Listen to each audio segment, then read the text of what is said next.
Hello! Happy New Year and welcome to Coog Cinema Reviews. My name is Kiyan Badkoubeh and today we'll be taking a couple of minutes to go back to 2018 and count down the best and worst animated movies of the year.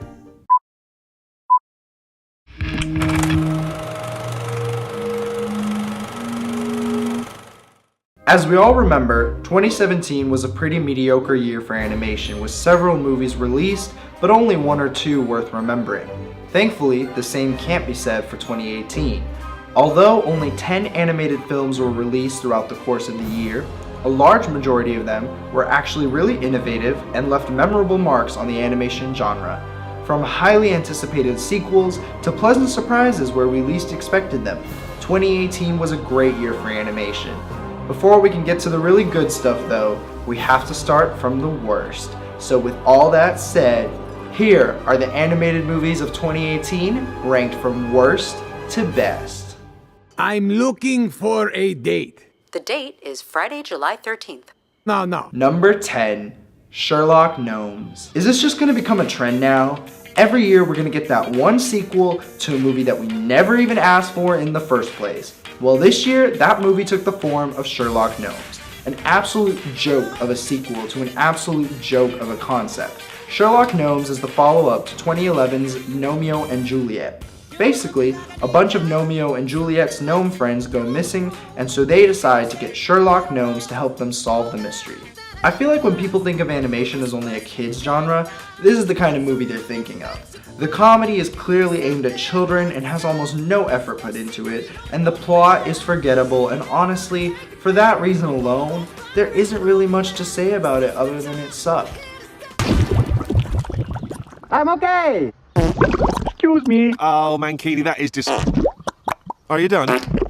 I've made a jacuzzi. Number 9, Early Man. Early Man was the stop-motion animated movie of the year, and although the diversity of its animation style was appreciated, it unfortunately did not do much to impress.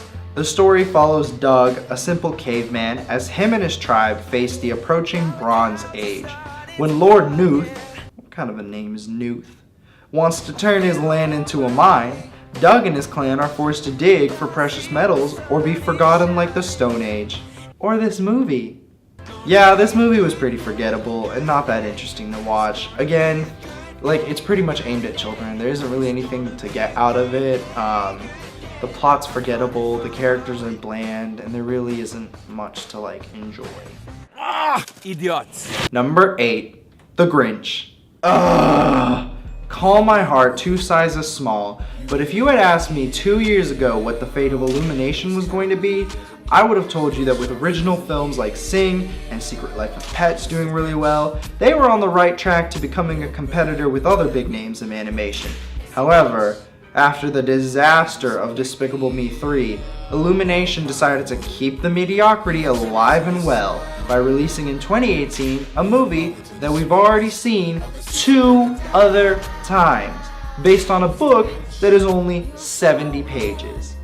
On the surface, there's nothing wrong with this movie, but honestly, the fact alone that I knew exactly how this story was going to go and how it was going to end before even stepping foot into the theater bothered me, so much to the point where the fact alone overshadowed any positive things this movie could have done. Now, there was one positive thing that the movie did do. I felt like they added depth to the Grinch's dog character of Max, and they actually made him a little bit more likable. They made the Grinch a little bit more likable by demonstrating that there was an actual relationship between his dog and himself. But unfortunately, it wasn't enough. It was a small thing, and it wasn't enough to make me enjoy the movie anymore. I want more Illumination originals, not retellings.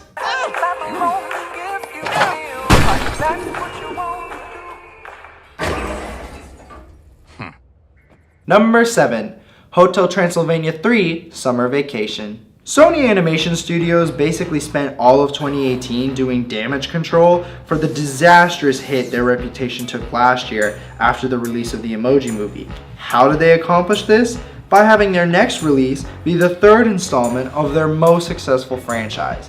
Did we ask for another Hotel Transylvania movie? No. Am I complaining that we got it? Surprisingly, no.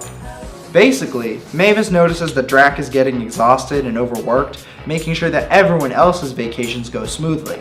So she sends the family on a cruise in order to allow Drac the relaxation he so desperately needs.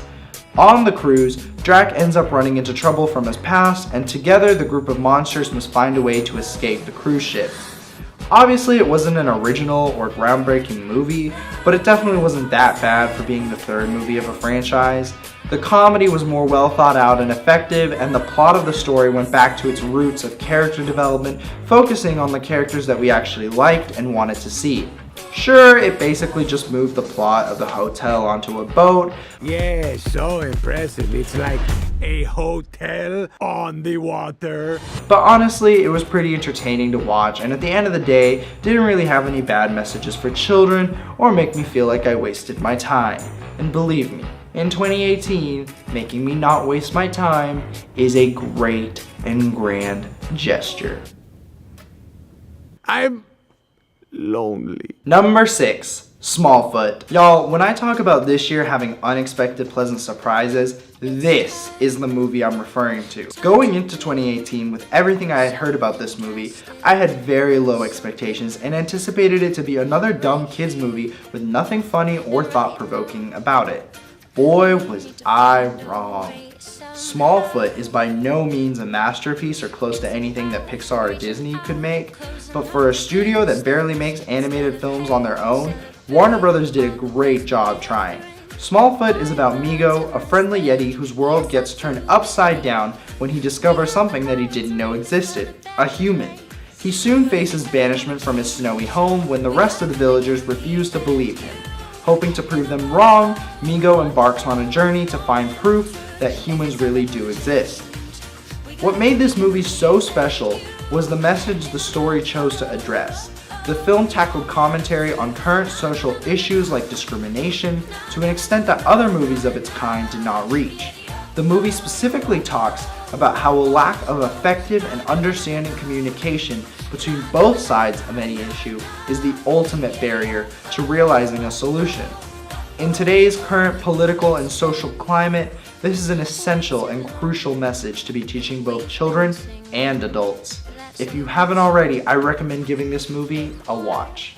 No, you didn't. Yeah, I did. No. I did. No. I saw it. It doesn't exist. You can't this ridiculous story and tell the truth. I am telling the truth. Number 5. Teen Titans Go to the Movies. Okay, I lied. Smallfoot wasn't the only unexpected pleasant surprise from the year. Teen Titans Go to the Movies was another movie I was expecting to fail miserably at impressing my expectations. I didn't really watch the show on Cartoon Network and instead was a die-hard fan of the original 2003 to 2006 series. This movie follows Robin as he struggles to get his own movie since every other big-name superhero is getting theirs. Along with the help of his other Titan friends, they decide that in order to be considered real heroes and get their movie, they need to have an arch nemesis. In comes Slade, the Titans' #1 arch nemesis. As the Teen Titans try to get their own movie, several crazy shenanigans take place. This movie's greatest strength was the comedy. The movie took several well-deserved shots at both themselves, DC, Marvel, and superhero movies in general. It was one of those movies that knew very well it wasn't supposed to be taken seriously, and therefore took nothing seriously. The payoff was extremely enjoyable to watch and had the whole theater, both kids and adults, laughing. And you know, it took a very like Deadpool style, kind of Lego Batman style of comedy and just applied it so well in this scenario.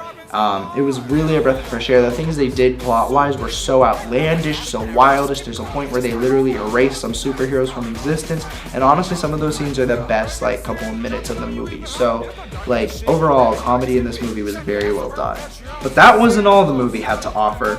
As expected, since it was trying to be a superhero movie, there was an end credit scene. Now, y'all, this end credit scene was like no other end credit scene I have ever seen before.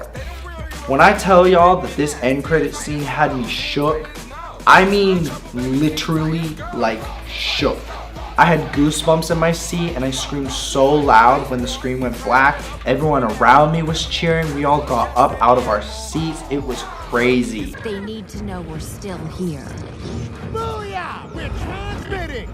This is the Teen Titans. Can anyone hear us? We think we found a way back. They basically, in one of the most chilling and incredible, eerie ways possible, teased the possible return of the original Teen Titans show on Cartoon Network for its 6th and final season. The original show returning would be a huge deal, y'all. However, unfortunately, since the movies run in theaters and Raven's voice actor Tara Strong's tweet saying that if the movie did well in the box office that Cartoon Network would grant them the final season, we haven't really heard any official news from Cartoon Network or other sources confirming that Season 6 will actually happen. However, a recent article posted by Eric Joseph states that a teaser trailer has been released for something called Teen Titans Go vs. Teen Titans, which fans speculate might mean a movie or TV special. Joseph states that although this isn't the Season 6 we were promised, we might still have hope since the movie did do well in theaters. Fingers crossed for 2019, you guys.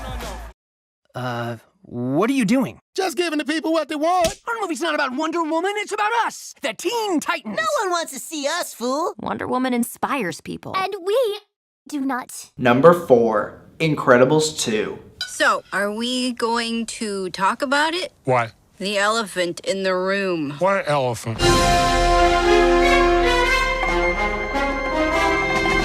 After 14 long years, Pixar finally gave the public what they had been waiting for since 2004, a highly anticipated sequel to what many fans agree is one of Pixar's best classics, The Incredibles.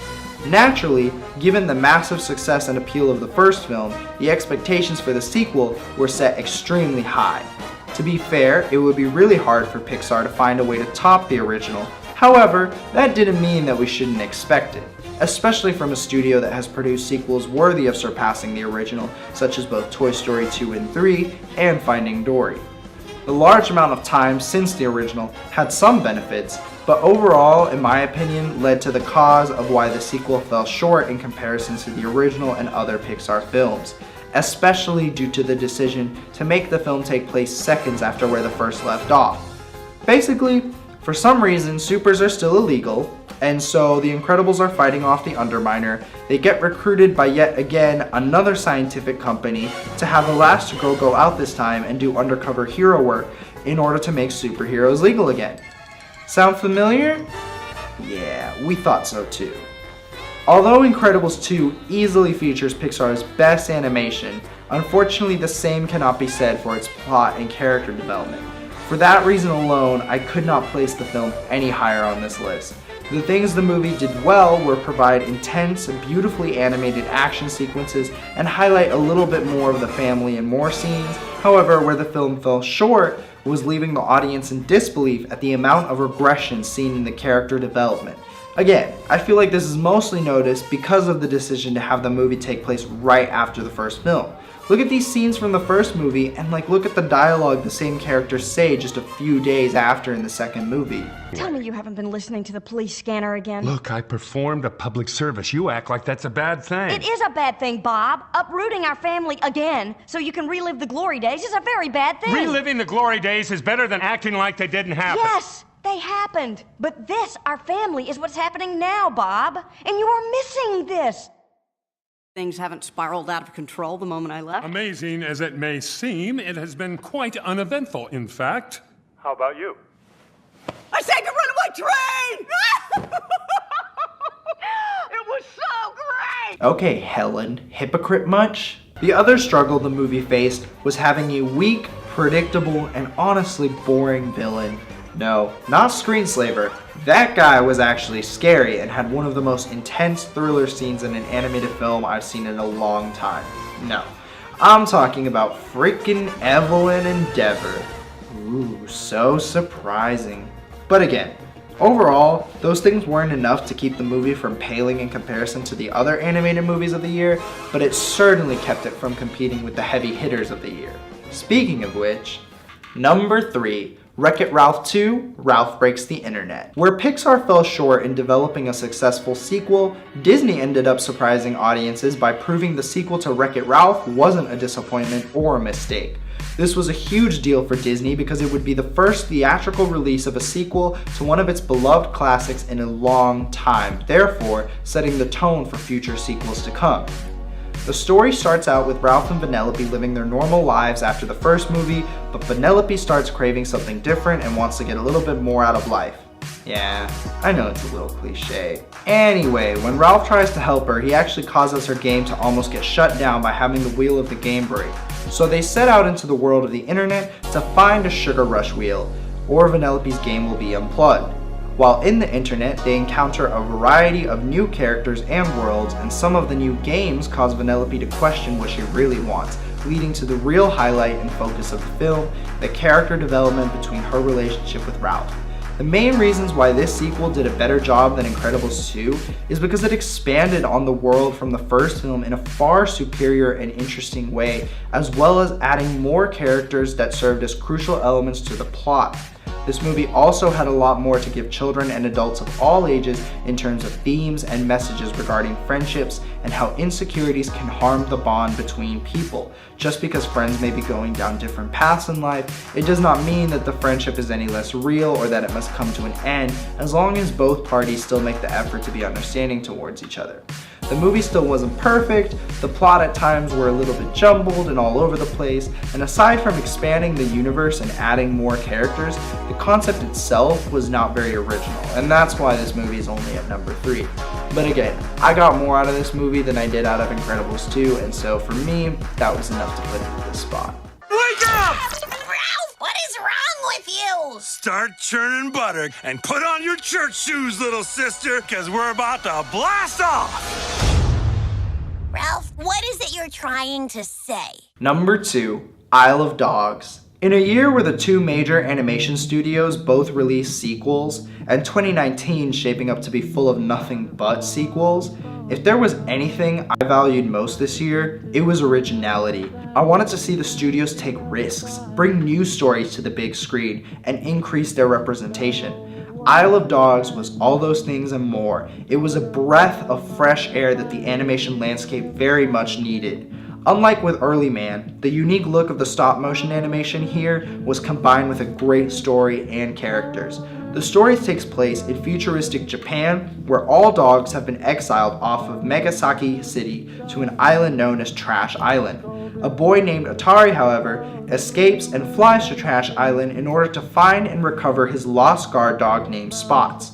He comes across a pack of wild strays, and together they journey across the island in search of his dog. Although simple, so much is done and accomplished with this film.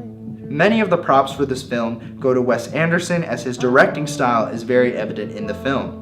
The most enjoyable part of the film for me were the characters, who are all well developed and with the proper amount of time show you why you should care or root for them. The animation style was unique to the point where I was intrigued throughout the whole film by the way the characters looked and expressed all their emotions through eyes more than moving. In several cases, characters would just be standing still, but conversing and conveying a lot of development. The only reason why this isn't my number 1 pick is because as great as the movie was, I wouldn't expect children of all ages to understand it or relate to it. It would be harder for really young audiences to sit still through it all. There are also some really disturbing images that come along with the style of animation. Specifically for me, a scene with maggots that was awfully too close to reality, and at times the dogs come off as really scary because of how realistic they look, which again are all strengths of the movie's animation. However, in my opinion, a great animated movie does its job of appealing to us at all ages, whether we are young children, adolescents, or adults. This movie tended to lean more towards the adolescent and adult age, but the experience was well worth the tone. Hopefully Isle of Dogs won't be Wes Anderson's last animated film, because the genre could certainly continue to benefit from his works. How about you, Chief? What was your favorite food? Me? Oh, I don't care. Garbage, trash, scraps of rubbish. I'm used to leftovers. Wow. Man, 2018 was amazing. None of these movies got number 1? No Pixar? No Disney? What movie could possibly be the best animated movie of the year after all of these other contenders? There's no way that something that great exists.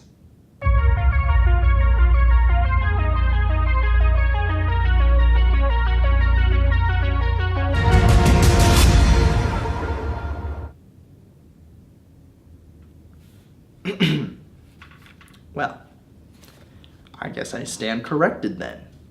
Number 1, Spider-Man Into the Spiderverse. This movie is by far 2018's best animated movie, and the studio behind this masterpiece was Sony Animation Studios. What? That can't be right. Hold up. Sony? The same people that made not 1 year ago the Emoji Movie? A for Improvement? Man, okay, talk about a comeback.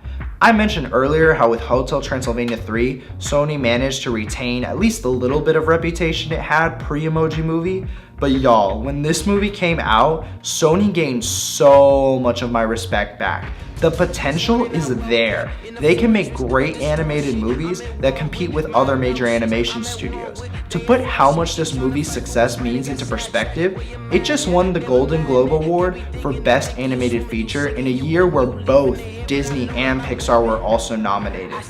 To put that into perspective, in the 13 years that this award has existed, there have only been 2 other times where a non-Disney or Pixar film won this award. The Adventures of Tintin in 2011 and How to Train Your Dragon 2 in 2014. With the Oscar nominations just released, I anticipate Into the Spiderverse taking home the Oscar as well. When we look back at 2018, we will remember it as the year of the Spiderverse, even though it only came out at the end of the year. The story takes place in Brooklyn, New York, introducing us to Miles Morales as he begins his journey as Spider-Man, while meeting various alternate versions of the beloved superhero that we've come to know and love. Overall, this movie is a prime example of an action-packed, character-driven story that is fun and entertaining for all ages. Spider-Man fans new and old can swing right into the world of the multiverse and invest themselves in a thrilling adventure that leaves audiences wanting much more from these characters, this world, and the music. The soundtrack to this movie is absolutely addictive and complements the scenes from the film extremely well. Now, you can't talk about this movie without talking about one of its most defining characteristics, the animation. 2018 was a diverse year for animation in general. Several of the movies mentioned in this list did not stick to just one animation style. Instead, a lot of them decided to flex their animation skills by incorporating multiple styles in the same film. Movies like Teen Titans Go to the Movies, Ralph Breaks the Internet, and of course Into the Spider-Verse all showed off different styles of 3D animation and 2D animation, as well as Early Man and Isle of Dogs giving us our taste of stop-motion animation. Into the Spider-Verse managed to use animation to portray characters from different alternate universes, as well as utilizing animation to create their world as reflective of comic book pages coming to life on the big screen.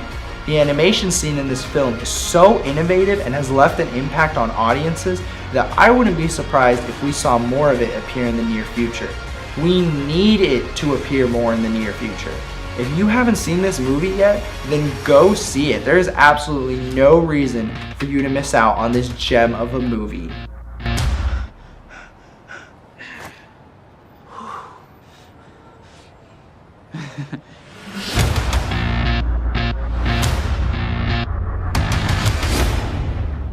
Oh man, 2018 was a long year, but we finally made it to 2019, and with all the positives in animation from last year, I'm hopeful that 2019 will also bring us great things. In fact, let's take a moment to grasp a quick sneak peek at all the movies supposed to come out next year. The Lego Movie Part 2, hey, hype! How to Train Your Dragon: The Hidden World. Yes! DreamWorks is finally coming back, y'all. It's been a while and hopefully they're gonna come back strong.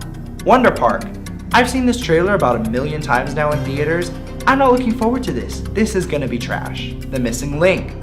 I have not seen any trailers for this movie and it's gonna be trash. Ugly Dolls. Yeah, more like Ugly Movie. Shaun the Sheep 2. Armageddon. Again. The sequel that we didn't ask for an original movie that I didn't ask for. The trend continues. Billion Brick Race. Oh, so Lego Movie ripoff. Toy Story 4. Pixar, this movie better be beyond a masterpiece if you expect me to like it, because Toy Story 4 should not exist. The Secret Life of Pets 2. Really, Illumination? Another sequel? Angry Birds 2. Yet again, another sequel to a movie that didn't need a sequel. Playmobil, the movie. Again, another ripoff off the Lego movie. Spies in Disguise. This one looks interesting. Maybe it'll be the Smallfoot of this year. Never mind, apparently there's Abominable. This will not be the Smallfoot of this year. This will probably end up being the kids movie I thought Smallfoot was gonna be. And last but not least, Frozen 2. Disney, this is it. Prove all the haters wrong.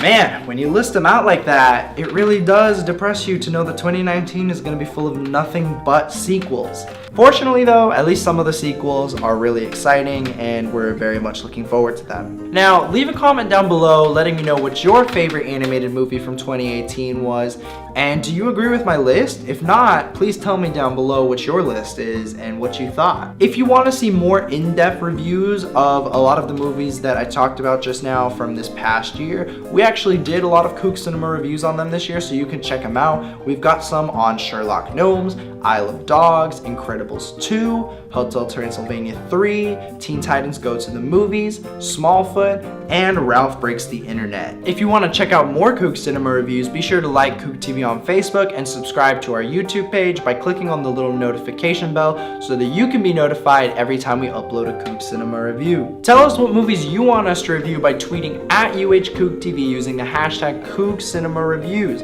Tell us which movies you want us to review this upcoming year and we might just do them. For Coog Cinema, I'm Kiyan Badkoubeh and I will see you guys next time.